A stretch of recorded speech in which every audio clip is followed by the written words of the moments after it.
Hey, what's up guys? Welcome to the channel. My name is Michael, the ChiCityYaker. I appreciate you all for joining me. And as you probably read from the title of this video, which is not clickbait, but I'm gonna share with you the reasons why I am leaving Raymarine and going to a new fish finder brand. It's gonna be the first time I've ever used this company's fish finder and the brand themselves. So I'm excited, but before we get into that, and I'll show you here at the end what it is and do the grand reveal, let's talk about why I'm taking these. I'm getting rid of them. I'm not like giving them away or selling them. They're actually gonna go onto my secondary and third kayak setups, which if you're wondering why I have a little small fleet, well, I'm working up towards something, and if you could put two and two together, you'll probably be able to figure that out. But these are gonna move into the other kayaks, and they'll sit there. If I have friends or family want to come out with me, they'll have that access on those. But on my primary kayak, on my AP, Old Town AP 136, we're gonna get a new one, a new brand, and I'll share that with you here in a second, as I said. But let's cover the reasons why I've decided to just forgo these, move them off. Maybe something changes down the road later. I might revisit and put them back on my primary kayak. But I have my notes here.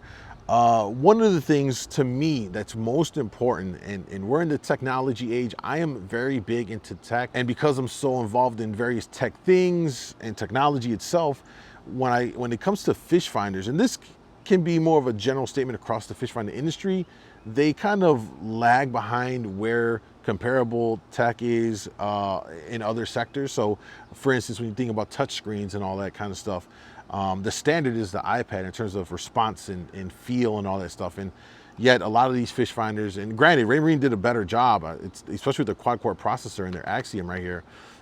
It's really fluid, but it's not quite at the level of like the iPad. And you know, the tools and the gears out there for these companies to implement stuff to get it at that level, you know, why not? Why not? You know, maybe it's because it raises the premium on the cost, possibly, but we're at a point now where full HD screens it's you know, it's so easy to acquire that stuff. It's not like when it first came out and the prices were high. At least that's my kind of opinion on that. But when we talk about features here, we're talking about things like, for instance, having depth shading, being able to use apps to update and exchange waypoints, routes, and all that stuff without having to pull out memory cards and go into the computer and do these kinds of things. We're talking about having the functionality to control other devices on your kayak or on your vessel from your head unit of your fish finder. Like for instance, Lowrance being able to control your micro power pole right from your head unit. You can do that.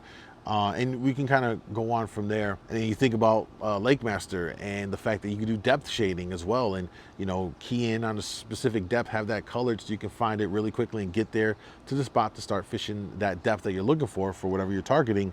I can go on, but there's a lot of features here when I compare the Raymarine to some of the other brands that it's just not up to par with what other brands are allowing their users to do through software updates, through the feature sets on there. And that's where a lot of this comes from, is it's the software and the updates that are rolling out that give you more functionality from that one unit that you have. And then there's the fact that when I first got the Axiom, it was fresh off the presses that year. I was a few years ago now. I got it, I was enjoying it, and I think within a year of the release of the initial Axiom, this is the first gen one, they released like the next one, the Axiom Plus, and then the Pro, and then all these other variations of it. It seemed to have cannibalized the offering, and I felt like, man, you know, you kind of release this real quick, and then you wait a year, and now you released the Axiom Plus, which had a better screen. I think it's an IPS, if I recall, which this is not an IPS screen. And so I felt a little bad about that, you know, you jumped in early, and then not even a year later, you release like the upgraded version of this. So that left a little bad taste in my mouth. The Element came out. I thought it was cool and interesting to try out, especially with its hypervision is what they touted it, or what they're calling it. It's comparable to the Humminbird, Megavision, all that stuff. It's got a 1.2 megahertz signal coming out of here for your side and down scan. I just didn't really like how they did that. So I always left a little bad taste in my mouth, because it's like, if I'm getting a product, I don't expect there to be a whole new unit within the next year upgrading from the one that I just bought, right? I can understand some of the other ones like the Pros and the XLs. Those are marketed for totally different, you know, users and all of that. But the Axiom to the Axiom Plus, I felt like, come on, man, what are we doing here? I think another issue for me is it seems that when it comes to Raymarine, that a lot of their focus isn't necessarily on the angler and the fisherman, fisherwoman. It seems like a lot of what they focus on is the general sailing and boating, larger vessels, coastal and all that stuff. So I think that's why sometimes things like not having depth shading yet on your cartography on your unit isn't even a feature yet, because it feels like, and I could be wrong, it just feels like if you're an angler and you're with Raymarine, it's kind of like the last thought. It's kind of not exactly on the top of the list of who they're addressing daily and who they're focused on in terms of users and all of that. So there are other brands that are definitely, you know, targeting anglers, and I feel like making a switch probably will benefit me, because that's my whole purpose for having a fish finder. I'm not out here sailing, I'm not out here boating and doing those kinds of things. I'm on the water to fish. I want to find them, I need to mark where they're at, need to be able to target them, and these units allow me, well, a fish finder unit rather allows me to do that. And I need to have a brand and a company that gives me the features and the ability to do it. And that's part of why I think these Raymarine units, and Raymarine as a whole, just isn't kind of up to snub with it just yet. Did I mention that there's an excessively long amount of time between feature updates and rollouts? Yeah, because that's also an issue. It to me, it's like, especially when you use other tech items and, you know, they're rolling out updates, bug fixes every few weeks. You get these and you're staying on top of it. It doesn't seem like their software side of development is rolling out and working at that kind of a pace, which I feel like it should, right?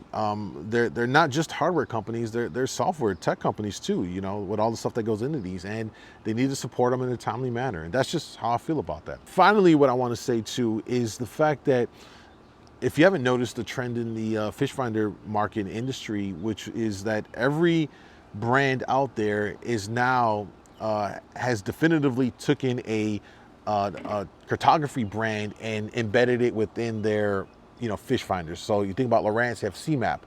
You think about Garmin. Garmin bought out Navionics not too long ago, a year ago or so maybe. So now Garmin owns Navionics. Lake Master, well, Humminbird bought that years ago, and so there's like this rush and fight for every brand to have their own cartography. So it makes sense, because when they own it, they can integrate it deeper into the hardware, which is great for the user. That's what I'm looking for. The problem is that Raymarine doesn't have that. Well, scratch that. They are just now beginning to roll out and push for their lake house charts, which I pre-ordered, and then I realized when I was gonna make the switch, I canceled the order. To me, it's kind of a little late. I feel like there's gonna be a lot of a learning curve there and a lot of development time for it to be where some of the other brands' cartography is gonna be integrated at the current levels. And so, yeah, that's another part of why I decided to just, you know, make the switch here. You know, Raymarine is scrambling now to kind of catch up, and they're gonna get their lake house charts, and it's gonna be integrated into here. And over time, it should be really full-fledged and allow you to do more with your unit, because they have their own cartography here. But currently, right now, that's not the case. You know, they're still waiting to ship these things in a few weeks. And of course, there's gonna be growing pains with that, you know, when you first do these kinds of things. So the fact that for the longest now, Raymarine has had to rely on Navionics. Navionics was bought out by Garmin. Of course, Navionics still supports multiple brands. They're not exclusive to Garmin. But I think that the fact that Raymarine relies on Navionics and they don't own it, so they can't do what they may want to do because they don't have that control, it ends up being that us, the end user, kind of get the short end of the stick. So there you have it. Those are some of the big reasons why I feel like I need to make the switch, get these off my main kayak. They'll still be in use, they'll still do what they need them to do, but for me, when I'm out there, what I need at my disposal is something very, very different. So with that being said, let me go ahead and show you guys what we have next. We're gonna put these over here. All right, so if you're wondering what we're going to, folks, there it is. We're going to Garmin.